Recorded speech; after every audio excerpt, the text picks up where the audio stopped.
తెలంగాణ అసెంబ్లీలో బట్టి విక్రమార్క మాట్లాడుతున్నారు. లైవ్లో చూద్దాం. బడ్జెటే ఈ 10 సంవత్సరాలు చూసాం. మేము ఈసారి అలా చేయదలుచుకోలేదు.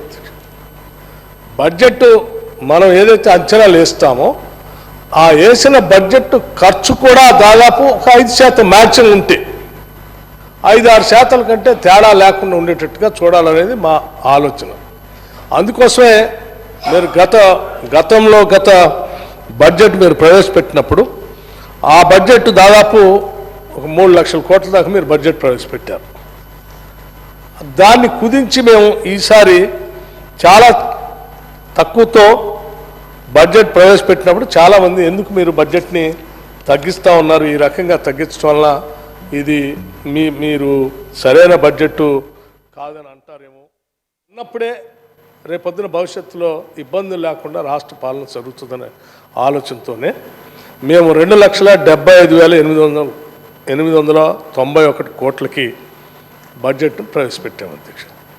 ఈ ప్రవేశపెట్టినటువంటి ఈ బడ్జెట్లో నాకు తెలిసి గతంలో ప్రవేశపెట్టిన బడ్జెట్ లాగా 20% లేకపోతే ఆ పైన గ్యాప్ ఉండేటట్టుగా మాత్రం ఉండదని చాలా స్పష్టంగా చెప్తా ఉన్నాను.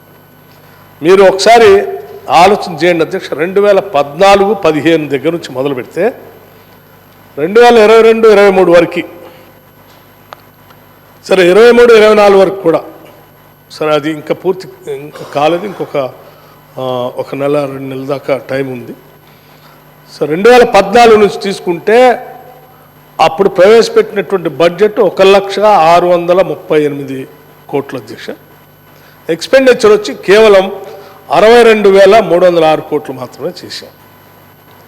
గ్యాప్ బడ్జెట్కి ఖర్చుకి 38,332 కోట్ల రూపాయలు గ్యాప్ అధ్యక్ష.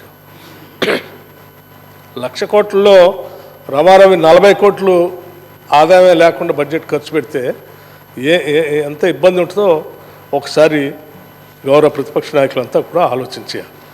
అట్లాగే 2015-16 కూడా అధ్యక్ష, అది కూడా 17,878 కోట్లు గ్యాప్. 2016-17 1,30,416 కోట్లు ప్రజెంటేషన్ చేస్తే, సరే ఆ సంవత్సరం ఒకసారే కొద్ది 8,680 కోట్లు తగ్గింది. 2017-18 1,49,646 కోట్లకి బడ్జెట్ ప్రజెంట్ చేస్తే ఖర్చు పెట్టింది ఎక్స్పెండిచర్ వచ్చి 1,20,211 కోట్లు. అంటే దాదాపు 29,435 కోట్లు తేడా. ఇది 80.3% గ్యాప్తో ఉంది అధ్యక్ష. 2018-19 1,74,454 కోట్లు బడ్జెట్ ప్రజెంట్ చేస్తే ఎస్టిమేట్స్ 1,35,328 కోట్లు. అంటే దాదాపు ఇది కూడా 77.6% మాత్రమే ఖర్చు చేశారు. 39,126 కోట్లు బడ్జెట్ ప్రజెంట్ చేసిన దాంట్లో ఖర్చు పెట్టలేదు అధ్యక్ష.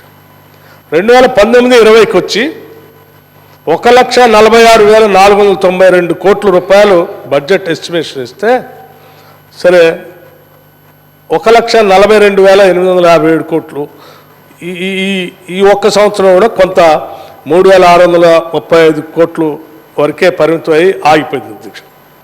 2020-21కి వచ్చేవరకు మళ్ళీ ఇక్కడికి వచ్చేవరకు 86% మాత్రమే ఖర్చు పెట్టారు. 1,82,914 కోట్లు బడ్జెట్ ఎస్టిమేషన్ వేసి మీరు ప్రజెంట్ చేస్తే కేవలం ఖర్చు పెట్టింది 1,57,000 మాత్రమే. 1,57,547 కోట్లు మాత్రమే. అంటే గ్యాప్ వచ్చి 25,367 కోట్లు ఖర్చే కాదు. 2021-22 అధ్యక్ష ఇక్కడ చూడండి, 2,30,30,726 కోట్ల రూపాయల బడ్జెట్ ప్రజెంట్ చేస్తే ఖర్చు పెట్టింది 1,82,998 కోట్లు. అంటే కేవలం 79.3% మాత్రమే ఖర్చు పెట్టాం. 47,728 కోట్లు ఖర్చే పెట్టలేదు. 2022-23 2,56,859 కోట్లు అధ్యక్ష. ఖర్చు పెట్టింది 2,04,523 కోట్లు. దాదాపు 79.6% మాత్రమే ఖర్చు పెట్టారు. అంటే 52,336 కోట్ల రూపాయలు ఖర్చు పెట్టలేదు. అట్లాగే మొత్తంలో చూస్తే అధ్యక్ష 14,87,834 కోట్లు మీరు బడ్జెట్ ఎస్టిమేషన్ చేసి ఈ 9 సంవత్సరాలు పెడితే ఈ సంవత్సరం కాకుండా ఖర్చు పెట్టింది 12,25,316 కోట్లు. అంటే మొత్తం ఆన్ యావరేజ్ 82.4% మాత్రమే 10 ఏళ్లలో ఖర్చు పెట్టింది. 2,62,518 కోట్లు రాబడి లేకుండా ఈ 10 ఏళ్ళలో బడ్జెట్ పెట్టారు. ఇది ఈ సంవత్సరం అధ్యక్ష 2023-24 కూడా నేను చెప్పాను, ఆ బడ్జెట్ ప్రవేశపెట్టినప్పుడు కూడా చెప్పాను, దాదాపు 70,000 గ్యాప్ ఉంటుంది. 70,000 కోట్లు 70,000 crores గ్యాప్ ఉండేటువంటి బడ్జెట్ని ప్రవేశపెడితే మనం ప్రజలకు ఇచ్చినటువంటి వాగ్దానాలని లేకపోతే అవసరం అయ్యే ఖర్చుని ఎక్కడి నుంచి తీసుకొస్తారు అంటే తెస్తున్నారు. ఎందుకంటే ఆ రాబడి ఉండదు కాబట్టి ఏం చేస్తారు, అంతిమంగా ఖర్చు పెట్టకుండా ఎత్తేస్తారు. ఎత్తేస్తే జరిగే నష్టం ఎవరికి అధ్యక్ష? ఎవరికి అధ్యక్ష అంటే జనరల్గా బడ్జెట్లో పెట్టిన ప్రతి రూపాయి కూడా ముందుగా ఎవరెవరికి ఇస్తారో వాళ్ళకి ఇచ్చుకొని పోతారు. శాలరీస్, ఎస్టాబ్లిష్మెంటు, అప్పులు అంటే లోన్, డెట్ సర్వీసింగ్, వీటన్నిటికీ రావాల్సినవన్నీ పోతాయి అధ్యక్ష.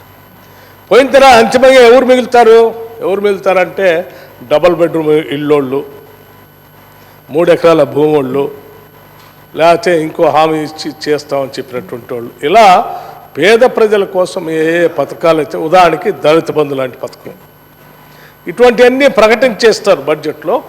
అంతిమంగా ఖర్చు పెట్టాల్సినవన్నీ వాటి కోసం ఖర్చు పెట్టి లాస్ట్లో మిగిలిన ఈ స్కీమ్స్ మాత్రం డబ్బులు ఉండవు, ఖర్చు పెట్టరు. చెప్పుకోవటానికి మాత్రం చాలా పెద్ద బడ్జెట్ లాగా ఉంటుంది, వీటన్నిటికీ డబ్బులు కేటాయించినట్టుగా ఉంటుంది.